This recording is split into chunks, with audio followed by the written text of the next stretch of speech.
रात्रीच्या घरफोडीचा 24 तासात उलगडा. 2 आरोपी अटकेत. मुद्देमाल जप्त. शिक्रापूर तालुका शिरूर परिसरात घडलेल्या घरफोडीच्या गुन्ह्याचा पोलिसांनी अवघ्या 24 तासात छडा लावत 2 आरोपींना अटक केलीये. तसेच चोरीस गेलेला मुद्देमालही जप्त करण्यात पोलिसांना यश आले आहे.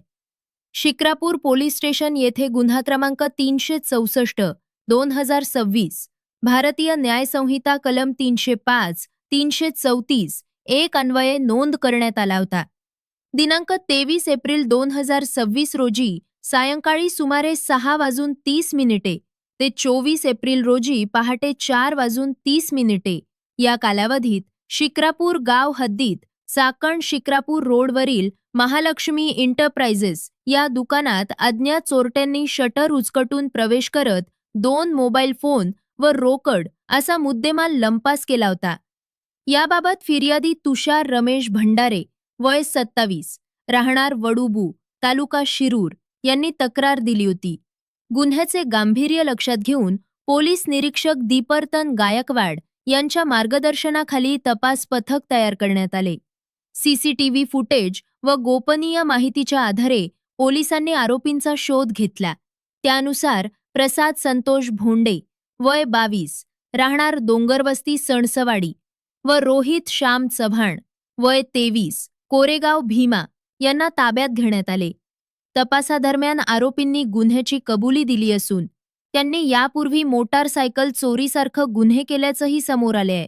पोलिसांनी आरोपींकडून चोरीस गेलेले 2 मोबाईल फोन, रोकड रक्कम व 1 मोटारसायकल असा एकूण अंदाजे 36,300 रुपयांचा मुद्देमाल जप्त केलाय. तसेच आरोपींवर शिक्रापूर पोलीस स्टेशन येथे गुन्हा क्रमांक 365/2026 भारतीय न्याय संहिता कलम 303(2) अंतर्गतही गुन्हा दाखल करण्यात आलाय.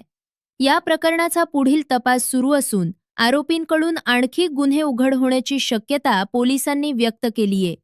सदर कारवाई पोलीस अधीक्षक पुणे ग्रामीण संदीपसिंह गिल, अपर पोलीस अधीक्षक रमेश चोपडे, उपविभागीय पोलीस अधिकारी शिरूर प्रशांत धोले यांच्या मार्गदर्शनाखाली करण्यात आली. या कारवाईत पोलीस निरीक्षक शिक्रापूर दीपर्तन गायकवाड, पोलीस उपनिरीक्षक महेश डोंगरे, सहाय्यक पोलीस उपनिरीक्षक जितेंद्र पानसरे, मुन्ना मुत्तनवार तसेच पोलीस हवालदार रोहिदास पारख, विकास पाटील, गणेश करपे, श्रीमंत होनमाने, अमोल दांडगे, शिवाजी चितारे, अमोल नलगे, नारायण वाळके, राम जाधव, मच्छिंद्र निचित यांच्या पथकानं सहभाग घेतला. भराडी न्यूज वृत्तसेवा.